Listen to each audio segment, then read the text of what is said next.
Apa khabar semua? Dulu semasa saya belajar untuk polish kereta, saya telah meluangkan beratus-ratus jam untuk membaca, menonton dan eksperimen untuk mencekapkan skill polishing saya.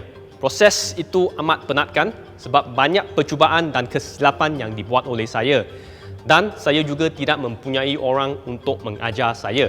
Jadi, boleh katakan saya faham perasaan itu, terutamanya kawan-kawan baru yang ingin belajar polishing. Hari ini, saya akan kongsikan pengalaman saya untuk membantu anda dalam memahiri polishing. Sediakan kertas dan pensel, jom kita mulakan.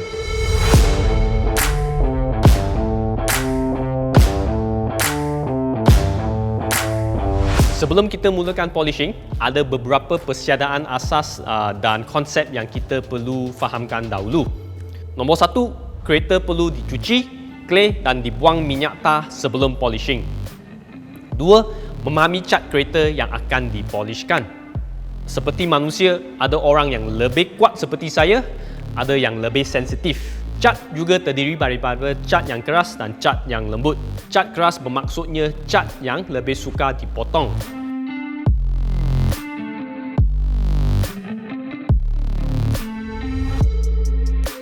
Manakala cat yang lembut adalah cat yang lebih sensitif.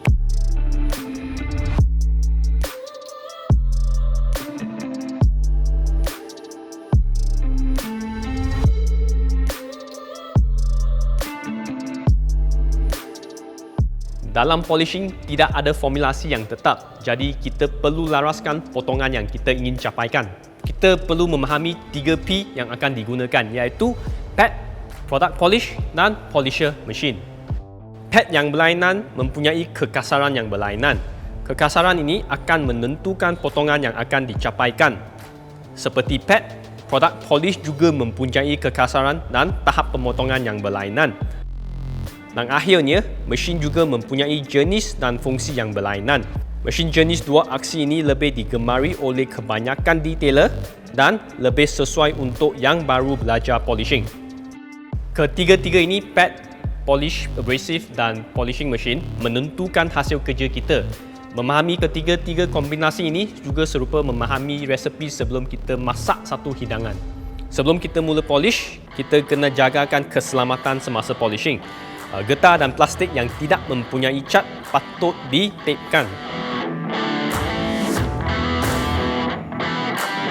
Nombor 2, pastikan lampu spotlight disediakan. Boleh kita mulakan polishing. Pastikan pad dilekat di tengah.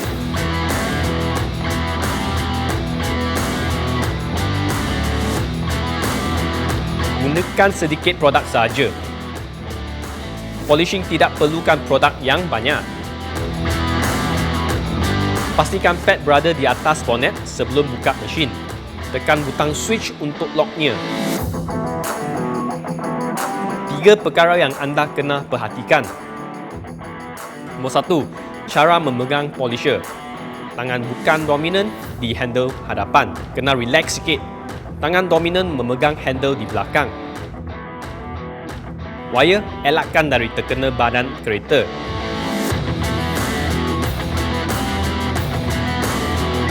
Nombor 2, position dan kedudukan badan anda. Pastikan jarak badan dan mesin adalah dekat dan tidak terlalu jauh. Jangan bengkokkan badan anda untuk polish di tempat yang lebih rendah. Jika perlu, duduk atau baring. Nombor 3, pastikan pad sentiasa berpusing. Salah satu cara adalah dengan memastikan angle polisher adalah serata dengan bonet. Kekalkan polishing area selebar dan sebesar bahu anda. Bahagikan panel kepada beberapa kotak kecil.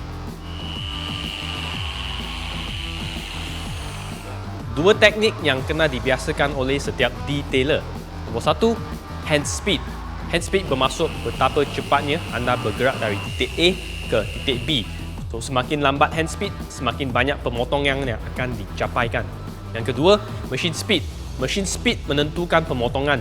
Semakin cepat machine speed, semakin banyak putaran ataupun orbit yang akan dikenakan di atas permukaan. Maksudnya, semakin banyak pemotongannya. So, anda cuma perlu faham dan memahirkan perkara yang saya sebut tadi untuk menjadi cekap dalam polishing. Sebenarnya, rahsianya adalah 3 benda sahaja, iaitu practice, practice dan practice. Kadang-kala apabila kita hendak buat paint correction, kemungkinan satu pas tidak mencukupi untuk memotong semua kecacatan walaupun sebenarnya pemotongannya cukup. Jadi apabila ini berlaku, anda boleh menggunakan kombinasi yang sama untuk membuat pas yang kedua. Semasa polishing, pastikan bonnet kereta tidak terlampau panas. Anda perlu haba untuk memotong, tetapi apabila polish di bahagian yang plastik, elakkan haba yang berlebihan. Plastik tidak seperti besi, ia tidak menyerap haba. Jadi, haba hanya akan berada di tempat yang dipolishkan. Apabila itu berlaku, naikkan hand speed, lepas tu buat lebih pas yang banyak.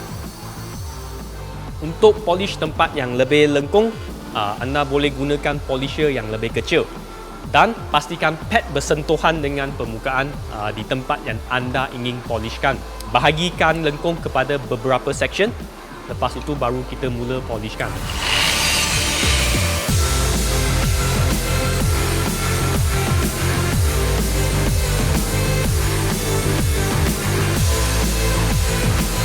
Perhatikan kecacatan di atas panel semasa polishing.